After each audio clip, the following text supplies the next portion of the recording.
ಯುವತಿ ಯಾಮಿನಿ ಕೊಲೆ ಪ್ರಕರಣಕ್ಕೆ ಸಂಬಂಧಿಸಿದಂತೆ ಪೊಲೀಸರು ತನಿಖೆಯನ್ನು ಚುರುಕುಗೊಳಿಸಿದ್ದಾರೆ. ಆರೋಪಿ ಕೊಲೆ ಮಾಡೋಕಂತ ಚಾಕು ಖರೀದಿ ಮಾಡಿದ್ದ ವಿಚಾರ ಕೂಡ ಈಗ ಗೊತ್ತಾಗಿದೆ.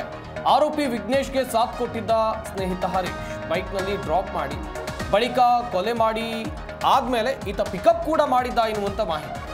ವಿಘ್ನೇಶ್ ಮತ್ತು ಹರೀಶ್ ಸೋಲದೇವನಹಳ್ಳಿ ಕಡೆ ಪರಾರಿಯಾಗಿದ್ರು. ಸೋಲದೇವನಹಳ್ಳಿ ಬಳಿ ಚಿಂತಿಸುತ್ತಾ ಆರೋಪಿ ನಿಂತಿದ್ದ. ವಿಘ್ನೇಶ್ ಕೈಗೆ ಗಾಯ ಕಂಡು ಖಾತರಿ ಮಾಡಿಕೊಂಡ್ರು ಪೊಲೀಸರು. ಗಮನಿಸಬೇಕಾದಂಥ ವಿಚಾರ, ಯುವತಿ ಯಾಮಿನಿ ಕೊಲೆ ಪ್ರಕರಣ. ಮದುವೆಗೆ ನಿರಾಕರಿಸಿದಂಥ ವಿದ್ಯಾರ್ಥಿನಿಯ ಕುತ್ತಿಗೆಯನ್ನ ಚಾಕುವಿನಿಂದ ಇರಿದು ಬರ್ಬರವಾಗಿ ಹತ್ಯೆ ಮಾಡಲಾಗಿತ್ತು.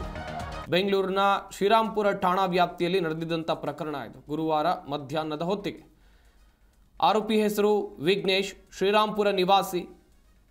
ಸದ್ಯ ಈತ ಕೊಲೆ ಮಾಡಿ ಎಸ್ಕೇಪ್ ಆಗಿದ್ದ ಎನ್ನುವಂಥ ವಿಚಾರ ಕೂಡ ಗೊತ್ತಾಗಿದೆ. ಇನ್ನೊಂದು ಕಡೆಯಲ್ಲಿ ಗಮನಿಸಬೇಕಾದಂಥ ವಿಚಾರ ಅಂತ ಹೇಳಿದ್ರೆ, ಕೊಲೆ ಮಾಡೋಕ್ಕಾಗಿ ಈತ ಹೊಸ ಚಾಕುವನ್ನು ಬೇರೆ ಖರೀದಿ ಮಾಡಿದ್ದ. ಪೊಲೀಸರ ತನಿಖೆಯಲ್ಲಿ ಕೆಲವೊಂದಿಷ್ಟು ಆಘಾತಕಾರಿ ವಿಚಾರಗಳು ಗೊತ್ತಾಗಿದೆ. ಆರೋಪಿ ವಿಘ್ನೇಶ್ಗೆ ಸಾಥ್ ಕೊಟ್ಟಿದ್ದ ಸ್ನೇಹಿತ ಹರೀಶ್ ಬೈಕ್ನಲ್ಲಿ ಡ್ರಾಪ್ ಮಾಡಿ ಬಳಿಕ ಪಿಕಪ್ ಕೂಡ ಮಾಡಿದ್ದ. ಹರೀಶ್ ಕರ್ಕೊಂಡು ಬರ್ತಾನೆ ವಿಘ್ನೇಶ್ನನ್ನ ಕೊಲೆ ಮಾಡೋ ಜಾಗದಲ್ಲಿ ತಂದು ಬಿಟ್ಟು, ಅದಾದಮೇಲೆ ಇಲ್ಲಿ ವಿಘ್ನೇಶ್ ಯಾಮಿನಿಯನ್ನು ಕೊಲೆ ಮಾಡ್ತಾನೆ.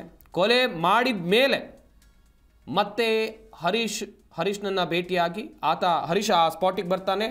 ವಿಘ್ನೇಶ್ನನ್ನ ಕರ್ಕೊಂಡು ಹೋಗೋಕೆ, ಕೊಲೆ ಮಾಡೋಕೆ ಡ್ರಾಪ್ ಆ್ಯಂಡ್ ಪಿಕಪ್ ಮಾಡಿರುವಂಥ ಆರೋಪ ವಿಘ್ನೇಶ್ ಸ್ನೇಹಿತ ಹರೀಶ್ ಮೇಲಿದೆ. ಹಾಗೆಯೇ ವಿಘ್ನೇಶ್ ತಪ್ಪಿಸ್ಕೊಂಡಿರ್ತಾನೆ ಅಂತ ಹೇಳಿದ್ರೆ ಕೊಲೆ ಮಾಡಿ ಬೇರೆ ಜಾಗಕ್ಕೆ ಓಡಿ ಹೋಗಿರ್ತಾನೆ. ಅದು ಸೋಲದೇವನಹಳ್ಳಿ ಬಳಿ ಈತ ಚಿಂತೆ ಮಾಡ್ತಾ ನಿಂತಿದ್ದಂಥ ಸಂದರ್ಭದಲ್ಲಿ ಪೊಲೀಸರಿಗೂ ಕೂಡ ಗೊತ್ತಾಗೋದಿಲ್ಲ. ಆದರೆ ಈತನ ಕೈಯಲ್ಲಿ ಒಂದು ಗಾಯ ಇರುತ್ತೆ. ಗಾಯ ಕಂಡು ಅನುಮಾನ ಬಂದು ಆತನನ್ನು ಅರೆಸ್ಟ್ ಮಾಡಲಾಗಿದೆ ಎನ್ನುವಂಥದ್ದು ಗೊತ್ತಾಗಿದೆ. ಸದ್ಯ ಕೊಲೆ ಪ್ರಕರಣದ ತನಿಖೆ ಚುರುಕುಗೊಳಿಸಿದ್ದಾರೆ ಪೊಲೀಸರು.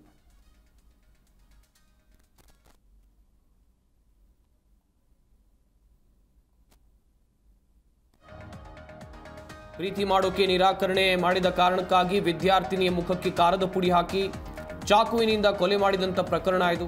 ಬೆಂಗಳೂರಿನ ಶ್ರೀರಾಂಪುರ ಪೊಲೀಸ್ ಠಾಣಾ ವ್ಯಾಪ್ತಿಯಲ್ಲಿ ಈ ಘಟನೆ ನಡೆದಿತ್ತು.